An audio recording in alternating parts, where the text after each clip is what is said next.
జగన్మోహన్ రెడ్డి హయాంలో ఆ విద్యాశాఖ ముఖ్య కార్యదర్శిగా ఉన్నటువంటి ప్రవీణ్ ప్రకాష్కు నిన్న హైకోర్టు నెల రోజుల పాటు జైలు శిక్ష విధించడం అనేది ఇప్పుడు రాష్ట్ర వ్యాప్తంగా కూడా సంచలనంగా మారింది. ఈ కేసు కూడా జగన్మోహన్ రెడ్డి హయాంలో ఉన్నప్పుడు జరిగినటువంటి ఒక ఘటనకు సంబంధించింది.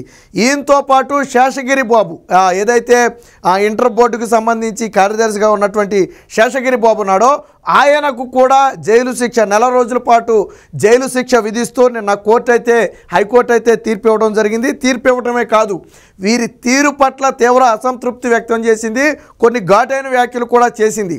ఒక్కసారి న్యాయస్థానం ఆదేశాలు ఇచ్చిన తర్వాత అందులో తప్పొప్పులు ఎతుక్కుంటూ దాన్ని అమలు చేయకపోవటం అంటే కోర్టు తీర్పును ఉల్లంఘించటమే, అది కావాలని ధిక్కరించడమే. అందులోనూ అధికారులు అలా చేయటం అంటే ఖచ్చితంగా ఇది కోర్టు ధిక్కరణే అవుతుంది. ఒకవేళ కోర్టు ఇచ్చిన తీర్పు ఆ నిబంధనలకు విరుద్ధంగా ఉందని మీరు భావిస్తే పైకోర్టుకి వెళ్ళాలి. అంతేగాని మీరు పైకోర్టుకి వెళ్ళక ఇచ్చిన తీర్పు అమలు చేయకపోతే ఏంటి దాని ఉద్దేశం?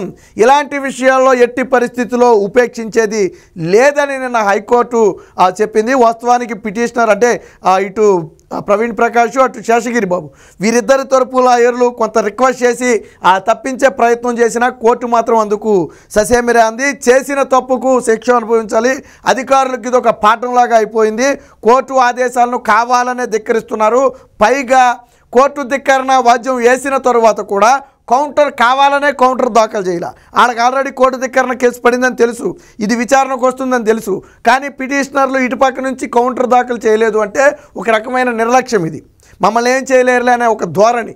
సో వీటన్నిటికీ సమాధానంగానే జైలు శిక్ష అయితే విధిస్తున్నారు. 2000 రూపాయల జరిమానా కూడా విధించారు. అయితే దీన్ని పైకోర్టుకి అప్పీల్ చేసుకోవడానికి 21వ తారీఖు వరకు అయితే వెసులుబాటు అయితే కల్పించారు. ఇక అసలు విషయానికి వస్తే ఏంటంటే ఇంటర్మీడియట్ బోర్డులో పనిచేసే విజయలక్ష్మి అనే ఒక మహిళ 2022 ఆగస్టు 31న ఆవిడ రిజైన్ చేయటం అంటే పదవీ విరమణ అయితే చేయడం జరిగింది. అయితే విచిత్రం ఏంటంటే 2022 జనవరి అంటే పదవీ విరమణ ఆగస్టులో చేసింది. కానీ అదే జనవరిలో జీవో నెంబర్ 15 ద్వారా ఏం చేశారంటే ఉద్యోగుల పదవీ విరమణ వయసును 60 నుంచి 62కు పెంచారు. అంటే ఆ లెక్కన అక్కడ ఇంటర్మీడియట్ బోర్డులో ఏవోగా పనిచేస్తున్నటువంటి విజయలక్ష్మికి ఇంకొక 2 ఏళ్ల సర్వీసు అదనంగా ఉంటుంది. ఆగస్టులో రిజైన్ చేయాల్సిన అవసరం లేనే లేదు. అయితే ఆవిడికి ఇది వర్తించదు. అందులో పనిచేసే ఉద్యోగులకి అంటే ఇంటర్మీడియట్ బోర్డులో పనిచేసే ఇతర ఉద్యోగులకు బయట ఉన్నటువంటి సాధారణ ప్రభుత్వ ఉద్యోగులతో సమానంగా ఈ రూల్ వర్తించదు. కాబట్టి 60 ఏళ్లకే రిజైన్ చేయాలని చెప్పి వాళ్ళు చెప్పడం జరిగింది. దాని మీద ఏం చేసింది, వాస్తవానికి లేఖ కూడా రాసింది విజయలక్ష్మి. నాకు ఇంకొక 2 ఏళ్ళు సర్వీసు పొడిగించాలి కదా, మరి నన్ను ఇప్పుడు రిజైన్ నన్ను ఎలాగా పదవీ విరమణ చేయమంటున్నారని అడిగితే అటుపక్క నుంచి స్పందన రాలా. దాంతో విజయలక్ష్మి ఏం చేసింది, కోర్టులో వేసింది.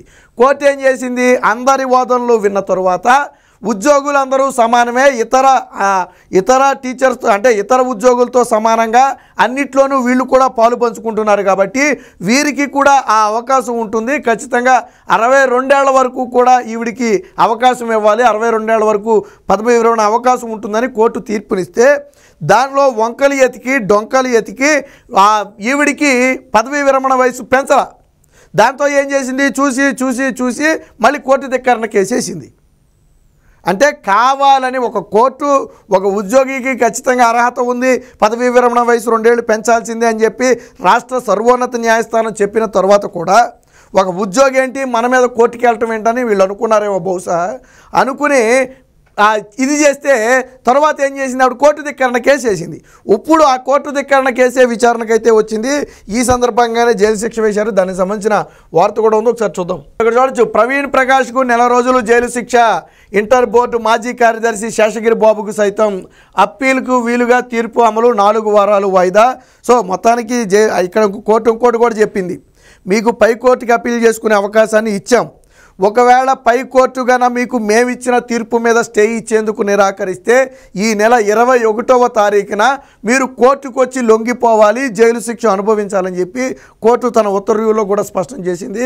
సో అసలు విషయం వస్తే న్యాయస్థానం ఇచ్చిన ఉత్తర్వులకు వక్ర భాష్యం చెబుతూ అధికారులు వాటిని అమలు చేయకుండా ఉండటానికి వీల్లేదని హైకోర్టు తేల్చి చెప్పింది. కోర్టు ఉత్తర్వులను యథాతథంగా అమలు చేయటమే అధికారుల బాధ్యత అని స్పష్టం చేసింది.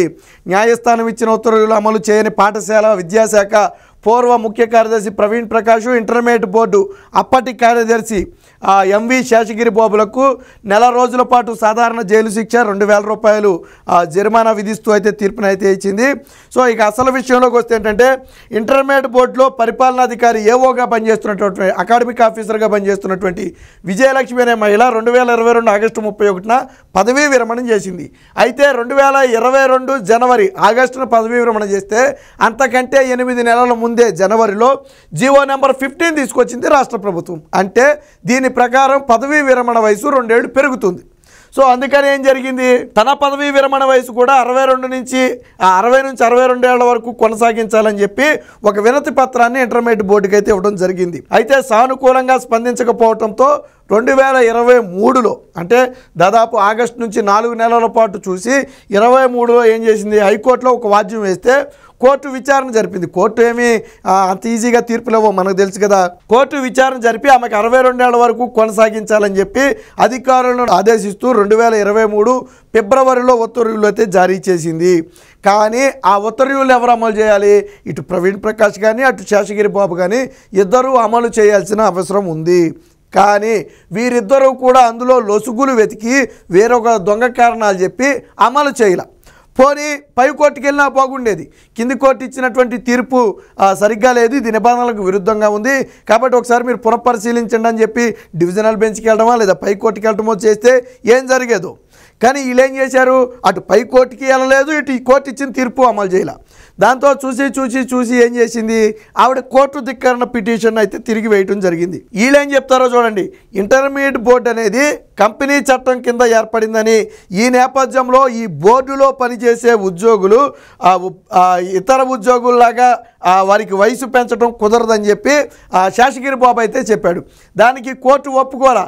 ఎందుకనంటే కోర్టు ఏమంటుందో చూడండి, బోర్డు ఉద్యోగులు అన్ని విషయాల్లో ప్రభుత్వ ఉద్యోగులతో సమానంగా ప్రభుత్వ ఉద్యోగుల్లాగానే బోర్డు ఉద్యోగులకు కూడా అర్హత ఉంటుంది. అంటే అన్ని విషయాల్లో వారు వీరు సమానమే. అలాంటప్పుడు పదవీ విరమణ వయసు వారికి పెంచి వీరికి ఎందుకు పెంచరు? సో ఇది చట్టానికే తప్పు అర్థం వచ్చేలా ఉంటుంది, మీరు తెచ్చిన జీవో నెంబర్ 15కే తప్పు అర్థంలా వచ్చే ఉంటుంది. కాబట్టి ఈ విషయంలో ఖచ్చితంగా విజయలక్ష్మికి న్యాయం చేయాలని నాడు చెబితే వీళ్ళు కావాలని చేయకుండా కోర్టు ధిక్కరణకు పాల్పడ్డారు. రెండోది సరే, దీన్ని పక్కన పెడితే కోర్టు ఏం చెప్పిందో చూడండి. న్యాయస్థానం ఆదేశాలు జారీ చేశాక అందులో లోపాలు వెతకకుండా వాటిని యథాతథంగా అమలు చేయాల్సిన బాధ్యత అధికారులది. ఒకవేళ కోర్టు ఉత్తర్వులు చట్ట నిబంధనలకు భిన్నంగా ఉన్నాయనుకుంటే అప్పీల్ దాఖలు చేసుకోవచ్చని గుర్తు చేశారు. న్యాయస్థానం ఇచ్చిన ఉత్తర్వులు తప్పైనా ఒప్పైనా వాటి అమలుకు అధికారులు కట్టుబడి ఉండాలన్నారు. ప్రస్తుత కేసులో శేషగిరి బాబు కోర్టు ఉత్తర్వులను ధిక్కరించారని స్పష్టం చేశారు. కోర్టు ధిక్కరణ వాద్యంపై ప్రవీణ్ ప్రకాష్కు సమాచారం ఉన్నా కౌంటర్ వేయలేదు. ఇంటర్ బోర్డు కార్యదర్శి శేషగిరి బాబుకు సరైన మార్గదర్శకం చేయలేదు అని తప్పుపట్టారు. కాబట్టే వీరిద్దరూ కూడా ఈ శిక్షకు అర్హులు. మరొకరు కోర్టు కూడా చెప్పింది ఏంటంటే, ఇంకొకరు ప్రధాన ఉద్దేశం ఒకటి, కోర్టు చెప్పింది ఒక పాయింట్ మనం గమనించాలి. కోర్టు చెప్పినటువంటి ఆదేశాలను ఏ ప్రభుత్వ ఉద్యోగైనా పాటించాలి, అందులో డౌట్ లేదు. అలాగే కోర్టు ఇంకోటి కూడా చెప్పింది, ఒకవేళ కింది కోర్టు కన్నా సరిగ్గా అర్థం చేసుకోకుండా ఆ తీర్పు ఇచ్చిందని మీరు భావిస్తే, అది నిబంధనలకు విరుద్ధంగా తీర్పు ఉందని మీరు భావిస్తే పైకి అప్పీల్కి వెళ్ళొచ్చు. అది డివిజనల్ బెంచ్ కావచ్చు, లేదా ద్విసభ్య ధవనాసనం కావచ్చు, లేదా సుప్రీంకోర్టు కావచ్చు. అప్పుడు ఓకే, అక్కడ మీకు అనుకూలంగా వస్తే ఓకే, అది నో ప్రాబ్లం. కానీ కోర్టు ఇచ్చిన తీర్పుని మీకు మీరుగా నిర్ణయించేసి, కోర్టు తీర్పు తప్పని మీకు మీరుగా ఊహించేసుకుని, మీకు మీరుగా న్యాయ నిర్ణేతలుగా మారిపోయి అమలు చేయకపోతే మరి తప్పు కదా. ఒకటి అమలన్నా చేయాలి, లేదా మీరు పై కోర్టుకు అన్నా వెళ్ళాలి. ఈ రెండూ చేయలేదు కాబట్టే ఈరోజు ప్రవీణ్ ప్రకాష్ అలాగే శేషగిరి బాబు జైలు శిక్ష అనుభవించాల్సిన పరిస్థితి. కోర్టు కూడా ఇంకో వ్యాఖ్య కూడా చేసింది, వీరు కావాలనే కోర్టు ధిక్కరణ పిటిషన్ వేశాక కూడా కావాలని హాజరు కాలేదు, కావాలనే పిటిషన్కి మళ్ళీ కౌంటర్ కూడా దాఖలు చేయలేదు. అంటే ఇది ఒక నిర్లక్ష్యమైనటువంటి ధోరణి, కోర్టులు మమ్మల్ని ఏమీ చేయలేవనే ఒక నిర్లక్ష్యమైన ధోరణి. కాబట్టి ఇలాంటి వాటికి అవకాశం ఉండకూడదనే కోర్టు అయితే ఈరోజు ఇదైతే ఇవ్వడం జరిగింది. దీని మీద అయితే వాళ్ళైతే తరువాత క్షమాపణలు చెప్పే ప్రయత్నం కూడా చేయలేదని చెప్పి ఆ కోర్టు ఆ వ్యాఖ్య కూడా చేసింది.